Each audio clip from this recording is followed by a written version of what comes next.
Welcome to part 2 of this week's podcast. I think for me personally, I have seen, as I've learned more and more about this, the value of the Book of Mormon is just increasing in my eyes. 2 Nephi 2, 2 Nephi 9, Alma 12. I've started reading Alma 12 the other day, and I'm like, wow, we know so much about this story because of the Book of Mormon. I just wanted to make sure I mention that. The Book of Mormon opens up the window here to what is really happening. And Hank, can I make a connection? Because who is 2 Nephi 2? It is Lehi talking to Jacob, who later on writes 2 Nephi 9. And I love the whole backstory. Jacob, let me kind of explain. You were born in the wilderness. You've seen family contention. Let me explain the fall. Let me explain opposition in all things. Let me explain why. And then later, Jacob explains it with even more detail in 2 Nephi 9. So it's fun to see that, that's the same guy, Jacob, who's learned a lot about the fall and fallen man. That's really great. Well, so if we go back to Genesis 3 now for a little bit, then you get this moment then when Eve, and as I like to think about it, Eve feeling this tension, and Adam would probably pretty just easily say, no, I understand how this works. If the fruit is offered to you, you say no, right? That might be what Adam might do there. I know the rules and I'm obedient. I'm going to follow those rules. Eve maybe feels this tension a little bit greater. And there are biblical readers who would say it was always intended. This is a maturation story, and they're supposed to eat the fruit at some point. There comes a time when you don't stay in the garden, you leave the garden. And that's more, again, not so much Christian or Pauline readers, as we might say it, but Jewish readers are a little bit more, they just sort of come at that text without having the New Testament. They say, no, the idea is at some point she's going to eat the fruit and they're going to leave the garden. They're going to eat the fruit and they're going to leave the garden. Well, so she's got this growing tension in her, and then Satan offers her this fruit. Now, it's not a good image when you take the fruit out of Satan's hand. That there's some almost ritual ordinance, almost sacrament imagery there that we should not miss in our rush to just say everything is perfect here. I'm not sure that we want to say everything is perfect here. An analogy I like to use is, if I buy, at least in our family, if I buy a car and I don't tell my wife and I come home with it, that's not a good thing. There's other families where that might work really well, but not in my house. No, when you do those things, if you're going to have children, well, I mean, just functionally, it's a decision two people have to make, right? But here, Eve makes a decision that has a very permanent effect on her relationship with Adam, and she does it without Adam being present. And so there's a break here that's caused. And then the way that I like to read it, and that I see it, is that then Satan, Lucifer, is trying to enhance that break when he sends her to sort of confront Adam and try to get him to partake. But this is where the love story is enhanced. And I think in our marriage, there are these times when we've done something that might be hurtful to the other, to our partner. And then Eve very powerfully, vulnerably stands in front of Adam, naked as it were, right? Honest, open, vulnerable. I've eaten this fruit. And Adam, I love this moment, this woman that he had first looked at and loved when God says it's not good for man to be alone. And here's Adam and Eve. And now they've been apart and they come back together, and Eve is being honest with him, saying, I've taken this fruit and I got to leave the garden. And Adam looks at her, and there's this potential betrayal, you might say, but it's really this powerful decision that moves the story forward. I suspect if it's me in the garden, I'm still playing with the lions, like I'm never going to leave. But Eve moves. It's this bold, courageous act Eve makes. But then it works because Adam loves her and is willing to follow her leadership and says, I'm coming with you. We're doing this together.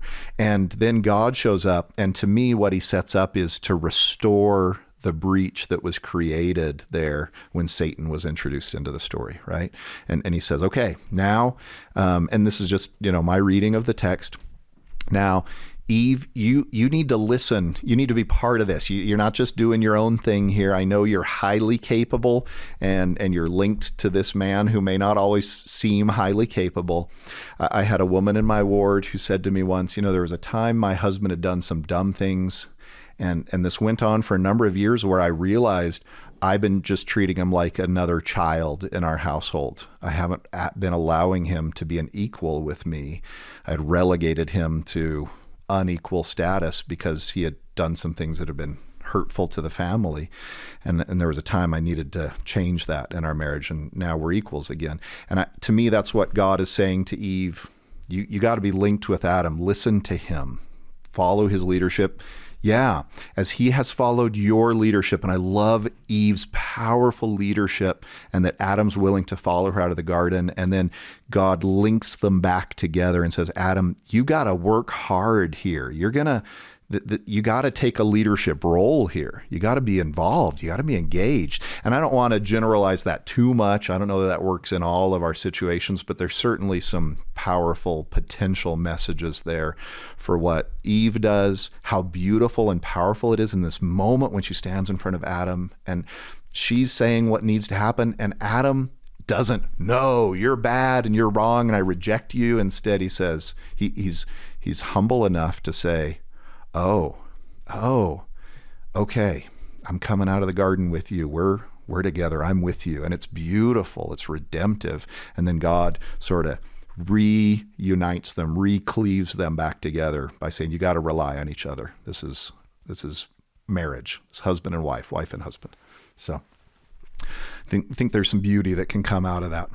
If I could maybe introduce another question that I think Latter-day Saints often ask, and that is, what about these conflicting commands? Oh, and let me just add, part of that I find helpful.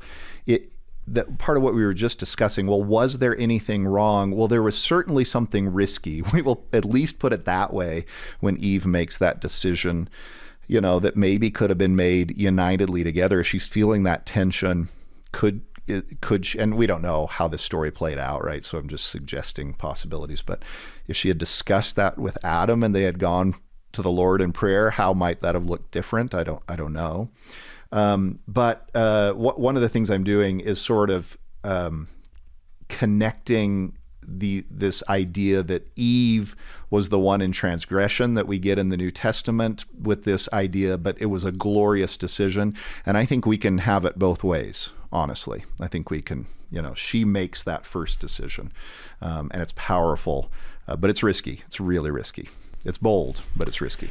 Shon, would it be fair to say that, because I've had students say before, doesn't Satan have to do this in order for this to happen? And I like what you said there, that this could be a maturity thing, that eventually they are going to partake of the fruit, and the Lord plans on them doing that. But Satan came in and rushed the process, or stepped in where he had no place to step in, right? I don't know. I've related it to, one day I'm going to talk to my kids about the birds and the bees when they get old enough, but then somebody else comes in and decides to talk to them about that before that. Is that wrong? No, it was going to happen, but it was not your place.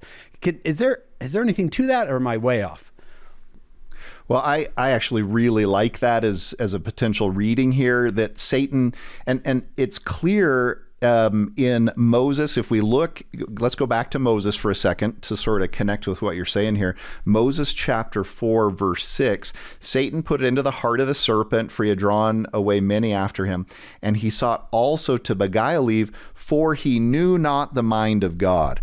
And they're like, well, how do I understand that? Is he dumb? Does he not get how this is supposed to work? I feel like Satan would have known more. And the way I read he knew not the mind of God is he doesn't understand the concepts of redemption, of love, of sacrifice. It's not that he intellectually doesn't get it, but he thinks he can break this apart by inserting himself. I like what you said there, Hank, prematurely into this discussion and trying to sort of short circuit the whole process. And he thinks this is going to work. And at least I like to imagine him when Eve, he's like, go talk to Adam. This is all going to implode. This is going to be great. And then Eve stands in front of Adam and is so powerful and loving and good. And Adam is so open to Eve that it actually turns the other direction. And yes, they leave the garden, but God inserts himself now in the story because there was a plan. There was a preordained plan. There's a redeemer here. And so let's make sure we understand that. I love that. Satan knew not the mind of God. And I like that, understanding that as Satan knew not the soul of God, what it means to love, what it means to be willing to give oneself up for another, right? So he doesn't understand sacrifice. He doesn't understand love. Yeah. So he's like, no, this isn't going to work. Envy is going to win out. Jealousy is going to win out. Pride's going to win out in Satan's mind, because those are sort of the principles that he understands. And by the way, there's a lot of evidence that he got it right. That he understood humans pretty well. But then there's the redemptive evidence that points the other direction. And this is the battle, of course, of good versus evil. Okay, so let's go back to what I was about to introduce, this idea of conflicting commandments. And is that fair? Would God ever do that? Students like that is a common question. Say, no, the way that we've set this up, I don't think that works. And my take is that this now is higher level agency that they're learning. Lehi in 2 Nephi 2, he sort of sets up that they're given all of the things to begin to learn about agency. I like to see it as a 7-year-old sort of, do they have agency? Well, God has created a space where they're protected because they don't fully get it, but they're starting to get it. They've got opposites that they can choose between. They've got choices, and God has placed consequences with those choices. So they've got the setup there, but what they don't have is the experience yet, right?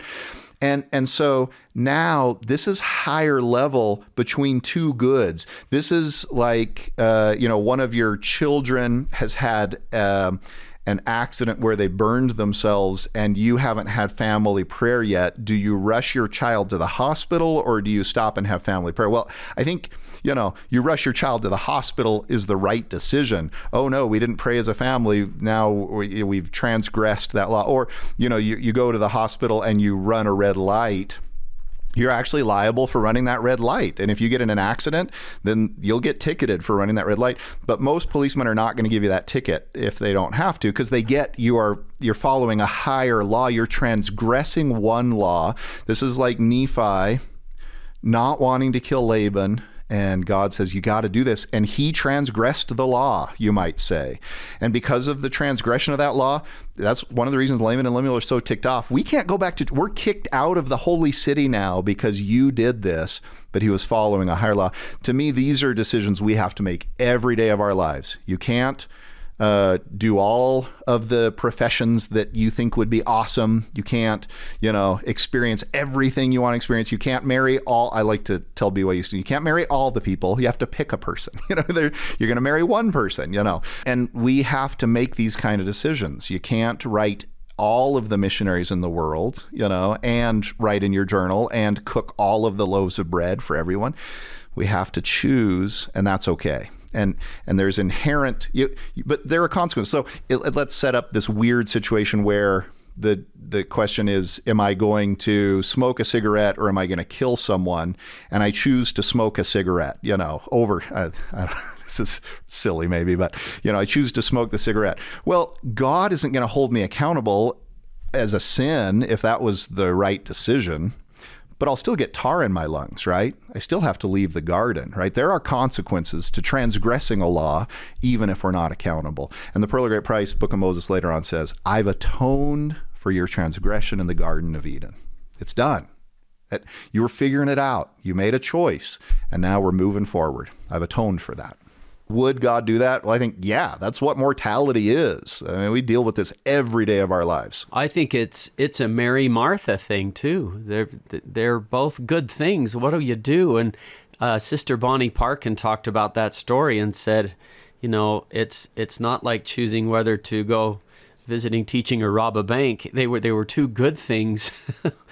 Hank will laugh of where I'm going for my source, but there's an old episode of the Andy Griffith Show where Andy's trying to kind of bend the rules to help somebody, and he says to Opie, "There's a boy in a pond who was drowning, and the sign clearly said no swimming. Well, would you save the boy?" And Opie says, "Well, he couldn't let him drown," and he says, "Yeah, he has to save him." And says, "No, in those cases, we don't break the rules, we just bend them a little bit, and to help somebody." And I thought that was a really good way to put it for a kid, that there's some competing goods there. The boy shouldn't be swimming. It says no swimming, but you don't just let him drown. You go in there and you swim so that you can save him. I thought it was pretty good.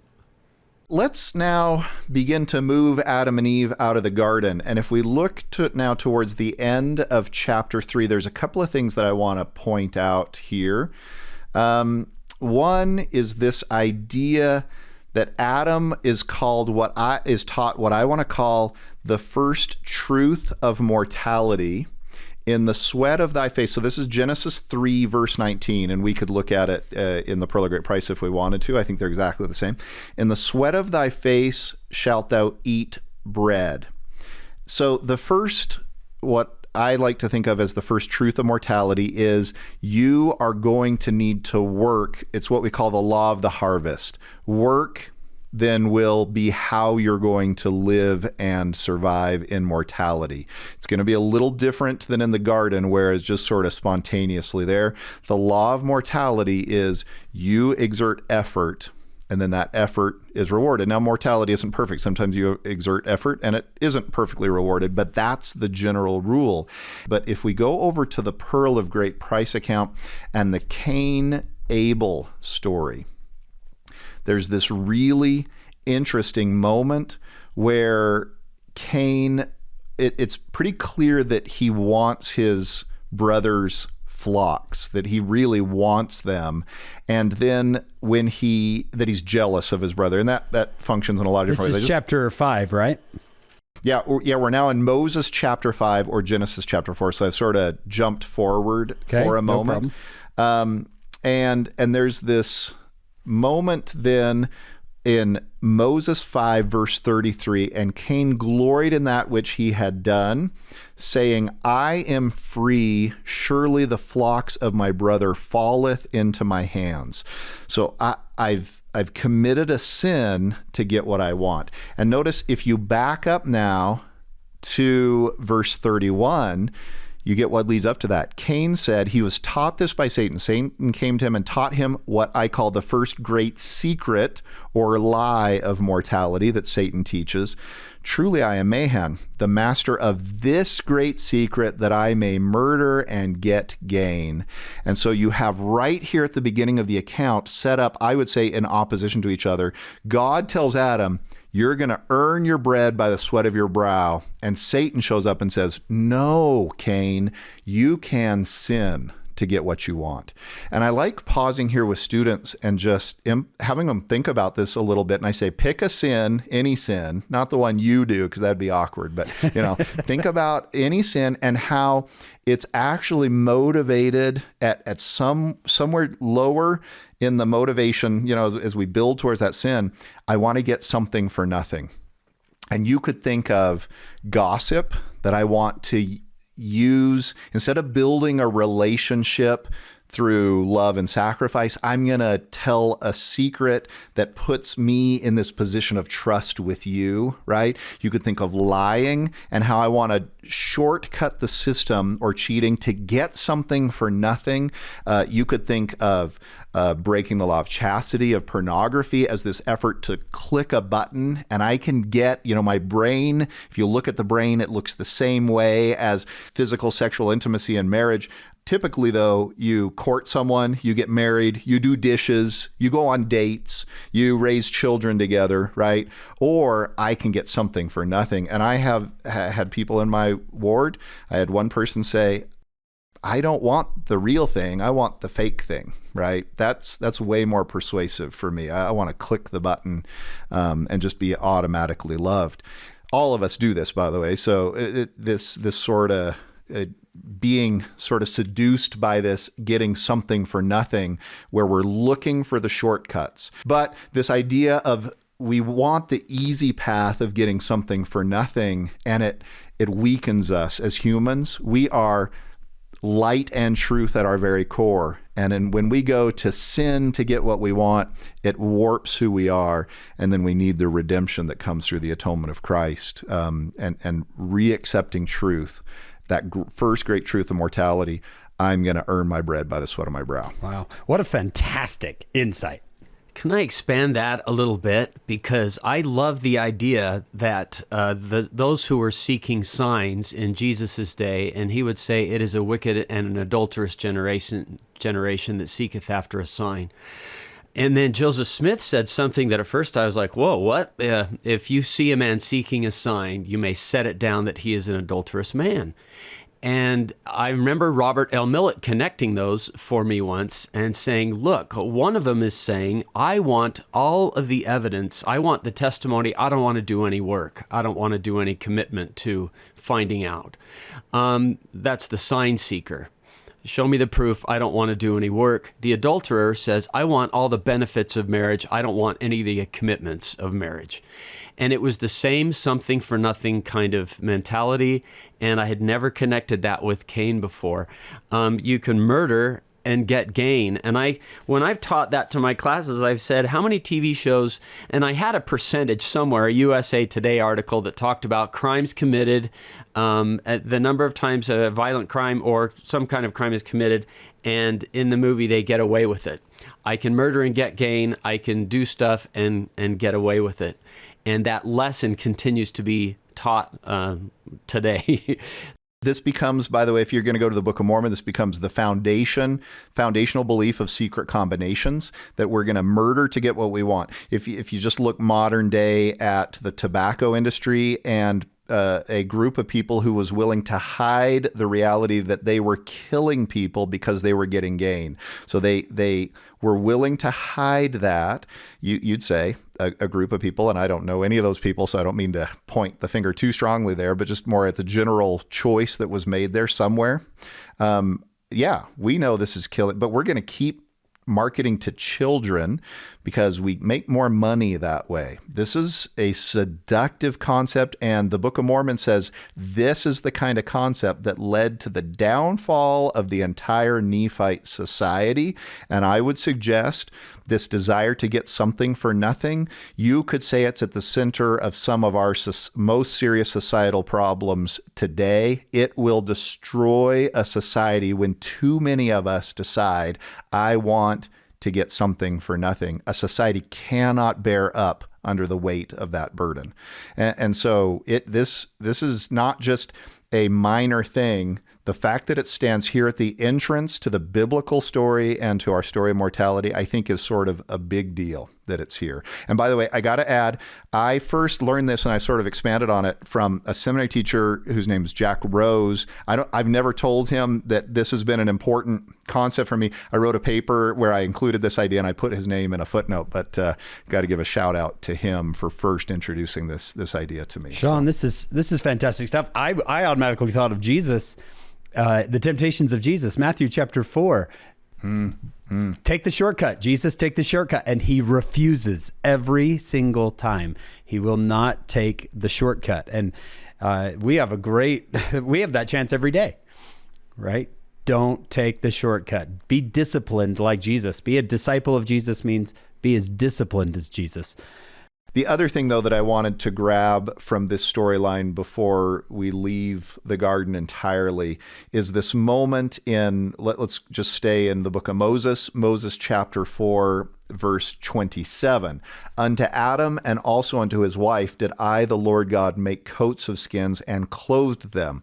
Now, there's really interesting stuff going on, and some of it probably literal, but a lot of it probably figurative with clothing and covering. Many know that the Hebrew word that is translated as atonement is kippur, and it has connections of covering. It's both the kind of covering that happens when you smear blood, like atoning sacrifice kind of covering, but also potentially the covering that happens when we're naked, we're vulnerable, and then God puts a clothing that sort of covers our nakedness, covers our flaws, covers us, and gives us authority to stand in his presence again. Well, so Adam and Eve do this interesting thing where they go, it's almost like they're dressing up like the tree of life. And I sort of like it, right? They put leaves on. They get these fig leaves, right? And that works okay. Fig leaves aren't terribly successful. Probably, I mean, the fig leaves are, okay, but they're not very permanent, and they're not maybe perfectly effective as a covering. But they do add some color to the story. Our efforts, right, when honestly done, are important. They matter. It adds some variety. It adds some color to the storyline. But what we really want is God's covering, right? And God is going to truly cover them in ways that will protect them as they're now going out into the challenging world.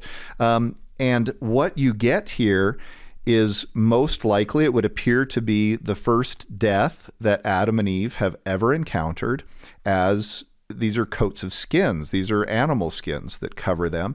And we might even, as Christians, we have in the Pearl of Great Price in the Book of Moses later on, Adam and Eve know how to do sacrifice. They've been taught about sacrifice in the Garden of Eden before they leave, but they haven't been taught all of the implications of what it represents. They learn that as they're moving forward out of the garden, but they know how to do it because Adam's he's offering sacrifice out of the Garden of Eden. Well, what does this mean? He says, I don't know. I was just told I was supposed to do this. So this could be the place where God first teaches them the law of how to sacrifice and that they need to sacrifice. Now think of the beauty of this sacrificial animal then providing the skins, the garments that are going to cover them as they leave the garden. And so that sacrificial offering, then the lamb or the animal that's sacrificed there covers them. Christ covers them. And so they're dressing up sort of as the tree of life. That's nice. They put leaves on. God puts the image of Christ upon them, the image of the atoning one, to remind them who they are, to say, this is who you're supposed to become. I'm going to put the image of God on you. I'm going to dress you with power and authority and protection as you leave the garden now. And then that serves as a reminder to them of their relationship with God and that they want to return back into the presence of God. It's just a few possible thoughts there. So beautiful. The idea that before he ever cast them out of the garden, they were covered by Christ is so intensely Christian. The idea of, I remember Joseph McConkie was saying, and he was always really definite about everything, but he said, so they were covered by the lamb. And I raised my hand. How do we know it was a lamb? How do we know? And he said, it just has to be. That was his answer. But as you've said that, Shon, you're the Hebrew expert. So I remember looking up the lexicon on coats, because when we think of coats, we think of an outer garment. But when I looked up coats, I think the word was Ketoneth, that's it. And it was an inner garment worn next to the skin. I mean, I read the definition and just went, wow, an inner garment worn next to the skin that goes down to the knees, rarely to the ankles, also worn by women. And I thought, wow, look at that. They were covered by this before they were cast out of the garden. Yeah, it's that word ketoneth. Yeah. That's really, really nice. And skins is sort of fascinating here. Or is the word for skin, and it is a more or less a homonym with the word or. So one starts with an ayin, or that's skin, and or that starts with an aleph is light. And the biblical authors love doing that with the Hebrew, sort of playing with that sort of Hebrew language. And this idea that he's covering them with garments of light. So they've done the leaves, great, but these are garments of light. And there are other implications of, okay, is it bad to be naked? When did they start? Should they feel ashamed for their innocent nakedness? No, it's maybe, the world or Satan that makes them feel ashamed of that. But once they then have transgressed and have moved out, are beginning to move out of God's presence, then they really do need that covering to help them move forward. So there's all kinds of fun things we could stick on here for another couple hours, right? But how did you pronounce it? Kafar? K-A-P-H-A-R? Yeah, kafar is the verb to cover. Kippur is the cover. PL sort of past participle that is often translated as atonement, covering. Yeah. And I see, because I thought it's so interesting they tried to cover themselves. And then I read in the Book of Mormon, that if we are not, if without the atonement, we are exposed to the demands of the law. And I think, oh, look at that. We could be covered by Christ, or we'd be exposed. I think I'm in Alma 34 when I say that, to the demands of the law. And I can see where the idea of being dressed is protected as being covered by Christ. Otherwise, we're exposed. I also see in Moses 4:16 when the Lord says, where are you? And Adam says, I was afraid. I hid myself. This idea of shame and fear have been introduced into Adam's life. And the Lord is saying, there's no need to hide from me, right? You don't need to be ashamed of yourself. So I like that idea of the Lord's like, don't hide from me. It's okay. Who told you that you should be ashamed, right? Who told you that you should hide from me? This is really interesting. We could play the what if game all day long, and we're just guessing, right?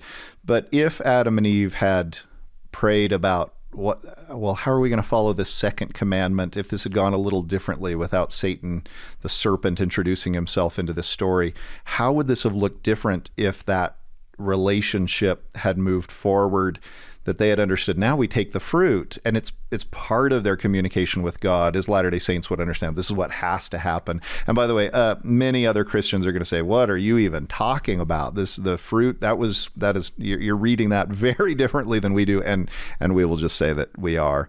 But what might this have looked like? And yet there is a Redeemer that turns this story back into gold, back into what it needs to be as each of us come to him. I can't tell you how many of my students would in their life do something wrong and decide to hide from God, right? Rather than just go and, as if instead of going to talk about it, it's like, well, I'll just stop going to church. I'll stop going to the temple. I'll stop, I'll just hide from God for a while. And I can hear the Lord saying, why? Why are you hiding from me? You don't have to be ashamed of yourself. Come talk to me. I just think it's a beautiful idea to think that the Lord loves you despite the things you've done wrong. Come talk to him. It's okay. Come talk to me. I remember Boyd K. Packer telling a story once where his son had done something pretty wrong. He had stolen the family car and gotten in a car accident. And the police officer said, do you want to make a phone call? And he said, yeah, I want to call my dad. Right. That he trusted that I made a big mistake and I need to talk to my dad about it, right? That's an automatic. I need to talk. I'm not going to hide from him. He's the one who can help me through my mistake. So I just, anybody listening who's made mistakes, we've all made mistakes. Go to the Lord with your mistakes. Don't hide from him.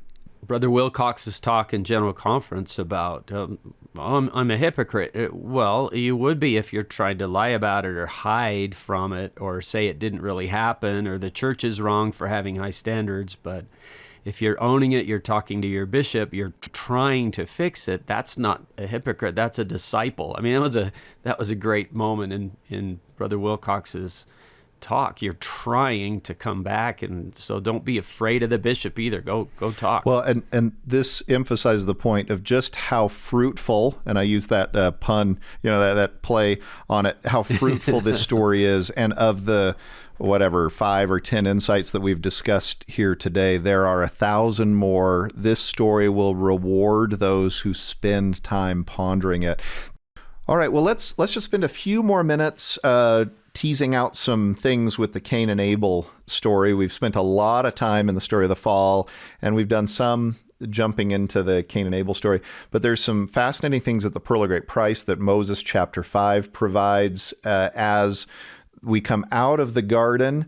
One of the things that it adds is that to our understanding is that Cain and Abel are not the first children born to Adam and Eve.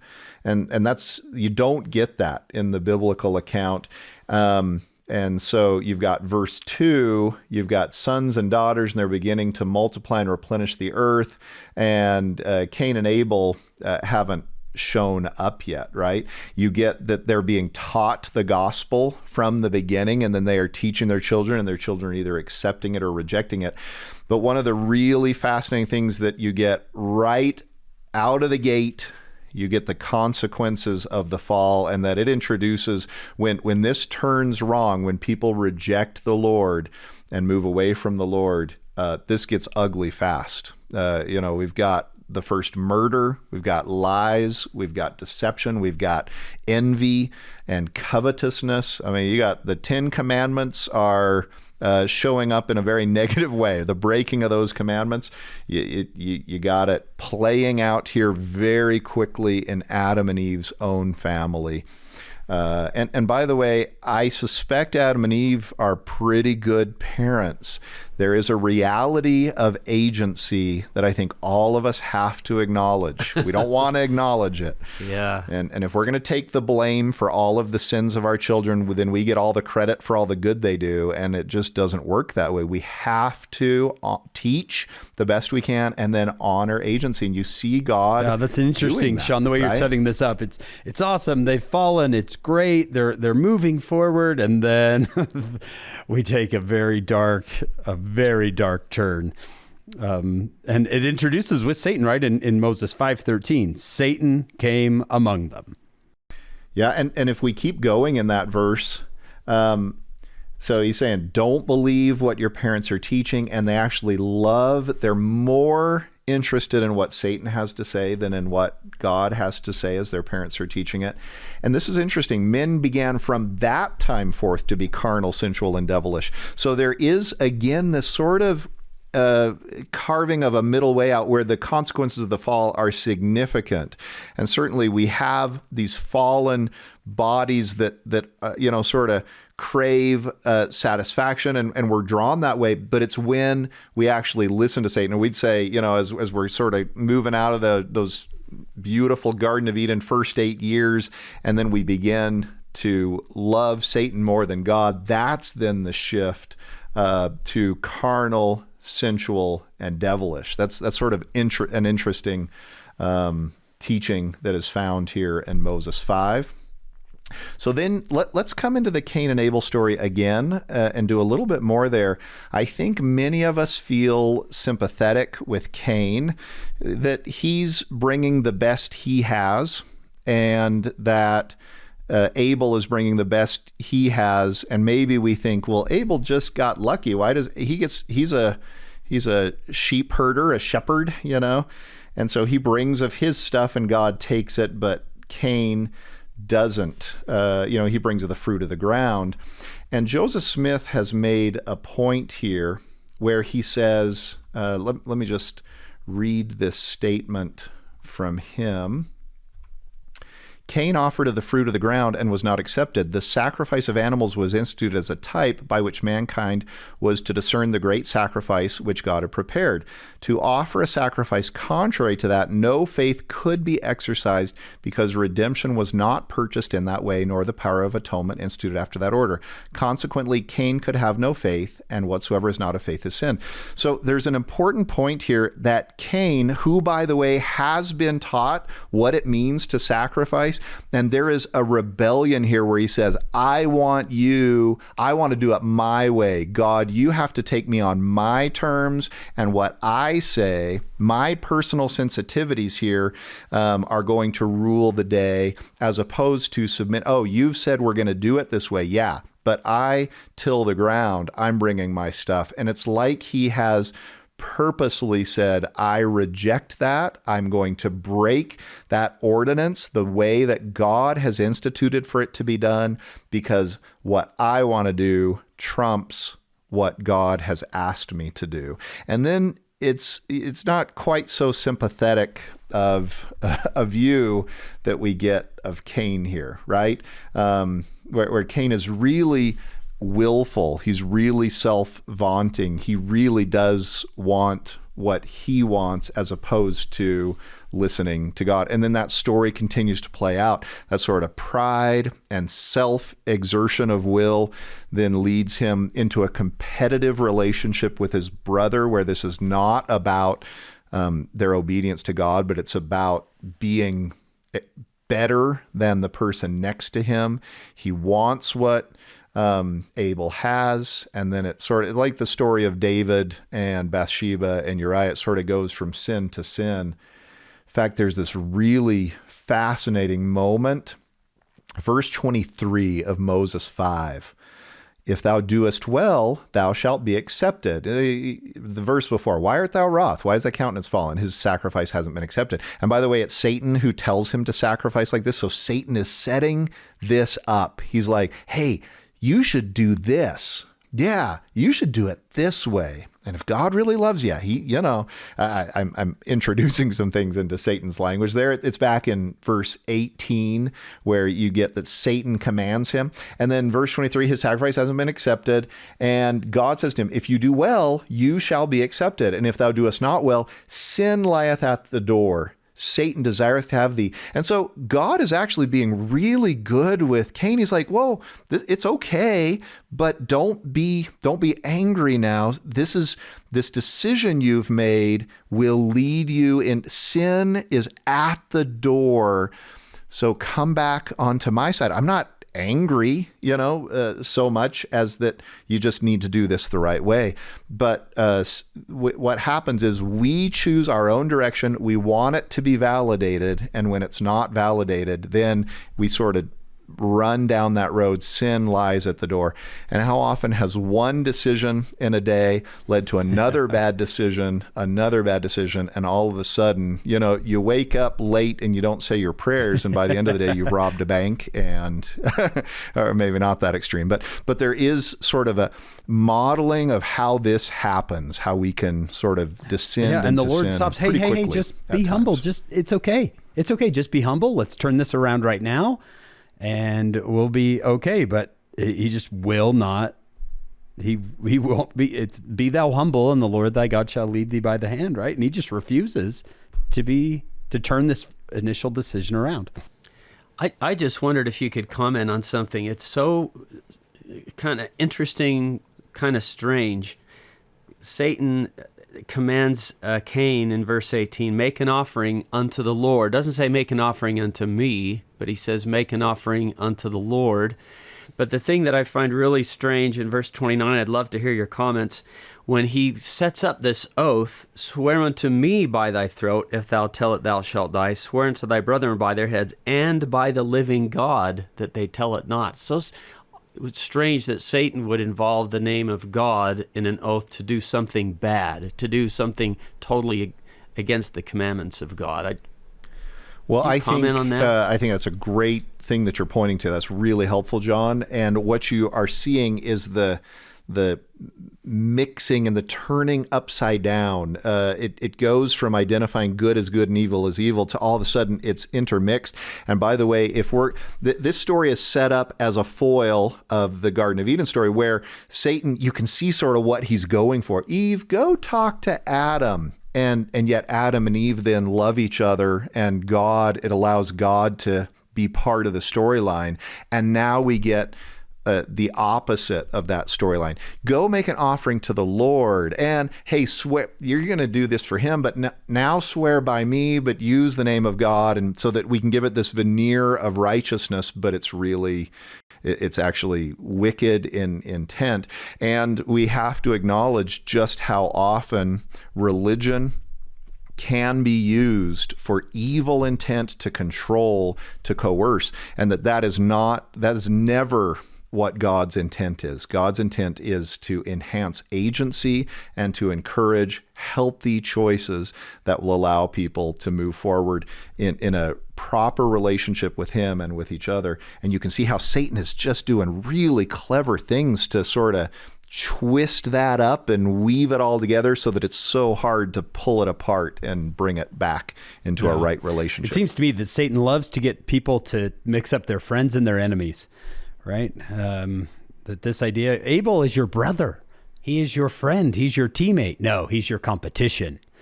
He's your enemy. Do you want to comment too on this ironic statement that Cain makes, says, "Now I am free"?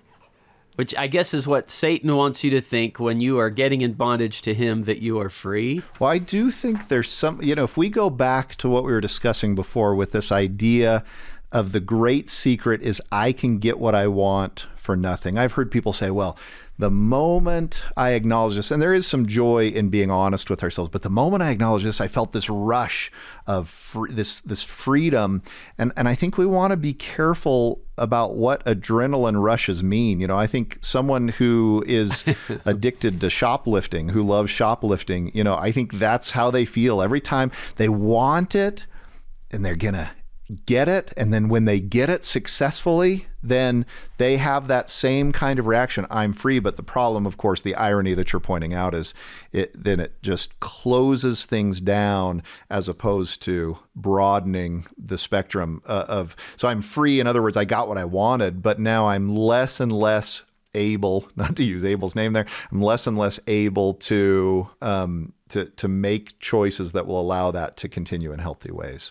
And by the way, this is all Book of Moses. This is Pearl of Great Price, and just a nod to the revelatory strength of what we get here. This is profound scriptural text, revealed text, and this is deep thinking, so to speak. This comes from God because it reveals human nature in very powerful ways, and it continues to reward us as we go back to it and dig deeper and deeper. Right. I like to. Joseph Smith was a prophet. What was he? 24 when he's writing this? Well, I got to point out another one just for we've already gone past this, but you don't even notice what's happening if you go back to the beginning of Moses chapter 5 and verse 1. And it came to pass that after I, the Lord God, had driven them out, and later on he's going to eat his bread by the sweat of his brow, as I, the Lord, had commanded him. And then there's this shift by the time you get to verse 4. Adam and Eve and his wife called upon the name of the Lord from first person to third person as they come out of the Garden of Eden now into a fallen, and something has changed. And it's so subtle that you miss just how nuanced and profound this text is. There's so much going on in this text that it'll reward us if we dig into it. Most 24-year-olds write like this, don't they?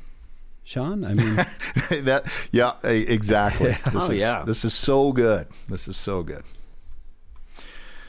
Maybe the last thing that we want to talk about here is this idea that is set up here, both in the Pearl of Great Price and in Genesis, of the need for redemption. And this is, we started off talking about the Hebrew Bible or the Old Testament. Well, the Old Covenant and the New Covenant is one covenant that weaves itself through. And so this theme that Elder McConkie has talked about and that we want to reemphasize here is creation, fall, and atonement. And another way of putting that is creation, fall, and then redemption through covenants. And the power of those covenants is in the atonement of Jesus Christ, right? And we walk this path in a daily kind of way, a week by week way. As a Latter-day Saint, I take the sacrament on Sunday and I'm renewed, I'm ready to go. And then by Monday morning, I've experienced the fall again, and then I'm moving forward to be redeemed. And this is how we move forward in life. We have created a new job, a new day, a new relationship, that creation stage.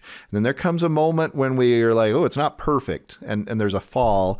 And then God is there to carry the story forward. We are not held captive by former mistakes. God, and this is the way the biblical storyline is going to play out, but there's covenants that are offered, and he's going to pull Noah and then Abraham. And of course, we know it's before that, it's Enoch and others into this covenant relationship. So one last little thing I'll say about this, I like to say in class, I don't need to worry about my past because of the power of the atonement of Jesus Christ. I don't need to worry about my future because of the power of covenants. I know that God will be there for me because he has promised he would be there for me. And Christ is the great symbol and sign of that. I don't need to worry what choices I'm going to make because I've covenanted where I'm going to be. Repentance takes care of my past. Covenants take care of my future. And through the atonement of Christ and this covenantal relationship, we can return back into the Garden of Eden, but at a better level, at a higher level, return back into the presence of God. And he's calling us there. He's drawing us there. Wow. That idea of creation, fall, atonement happening over and over in our life, that is creation, fall, redemption. Creation, fall, redemption. I mean, look at marriage. Creation. It's amazing. It's perfect. It's wonderful. Oh, wow. It's not as perfect as I thought. Redemption, right? I can miss me out. The same with having a child, right? Is look at this beautiful creation. And then it's, oh, this is a lot harder than I thought it would be. Redemption. I can fix this relationship. It just happens over and over. Shon, Dr. Hopkin, this has been fantastic. I have learned so much. I think our listeners would love to hear just a little bit of your personal story when it comes to your research, your scholarship, your education, and your faith. Tell us just a little bit about your story. So I always wanted to do something where I could serve others. So the idea was I was either going to be a medical doctor or a teacher, right? And then as often happens as missionaries are returning from the mission field, think, oh, I want to teach the gospel. And that doesn't always work out, but in my storyline, it did. I ended up being a seminary institute teacher. But I was an ancient Near Eastern studies major, and I wanted to understand the scriptures in ways that could then help them come to life for me and for others. And Joseph Smith studied Hebrew, and I thought, well, I love Joseph Smith and who he was. And so the example of him as a seeker after God and one who gave me confidence that I could seek after the Lord, and then that the Lord would be willing to reveal himself to me in his own way and in his own time, motivated my academic studies. And I would just say that as over the years, digging deeper and deeper into the academic study and the study of the Bible, that it has only enhanced my understanding of the richness of what we are provided in the restoration of the gospel. And it's such, the Old Testament, the Hebrew Bible, is such a beautiful place to see that. Where else are we living out these ancient stories, and they are alive and powerful and real today? We are making covenants. We're emphasizing covenants. We are listening to prophets. As Moses said, would to God that all the Lord's people were prophets. And here we are in a situation where in the latter days, God is calling all of us to know what it means to communicate directly with God. So we follow prophets and we learn the prophetic gift. We gain the prophetic gift ourselves. And there's temple, there's priesthood, there's strong female leaders, there's strong male leaders. And my study of the Hebrew Bible only serves to strengthen my confidence in the message of the restoration. I am so grateful. As I sometimes tell my students at BYU, I've learned about the nature of God, the most about the nature of God, from Isaiah and from Joseph Smith. They've given me confidence that God is willing to reveal himself to me, and that mortality's still got a while to go for me, I hope. But that quest has been rewarded. I feel that I've come to know God better as I've been guided towards him, and my confidence has been increased through the restoration, and honestly through the teachings of the Old Testament, as strange as that may sound to some listeners. This has helped me be a better man, and there's a long ways to go on that journey, but it's only enhanced me in my relationships with others and my relationships with the Lord. Fantastic. John, I think you'd agree we're better men. I think all of our listeners are better men and women because of what we've been taught today. Absolutely. I've made so many notes, and I've always, I feel embarrassed now that I had never seen what a love story this Adam and Eve, the episode of the fall was. I always thought, oh, that's the fall, but look at the love story in there. And the love allowed God to become part of the story again. Just so wonderful. Well, I just wanted to say how fun it's been to be with you, and it is fun to study the scriptures together. There's so much there. And there's more always to be discovered, and not just interesting tidbits that are academically or intellectually interesting, as good as that stuff is, but things that'll change us, that'll have power to change who we are. It's so satisfying to study the scriptures together, and with two people who I have loved and admired for quite some time. It's really fun to be with both of you. You are very kind. Honestly, I tell my students, this is what I do for fun. I read scriptures for fun. And they kind of look at me like, you need to raise the bar for fun. But this is fun for us, right? This is our version of a good time. We want to thank you, Dr. Shon Hopkin, for being with us. We want to thank all of you for listening. Grateful for your support. We couldn't do it without you. We have some people we need to thank. Our executive producers, Steve and Shannon Sorensen. Our sponsors this year for Follow Him, David and Verla Sorensen. And of course, our amazing production crew, David Perry, Jamie Nielsen, Lisa Spice, Kyle Nelson, Will Stoughton, and Scott Houston. We love you, our team, and we hope all of you will join us next week for another episode of Follow Him. Hey, we want to remind everybody that you can find us on social media. Come find us on Facebook and Instagram.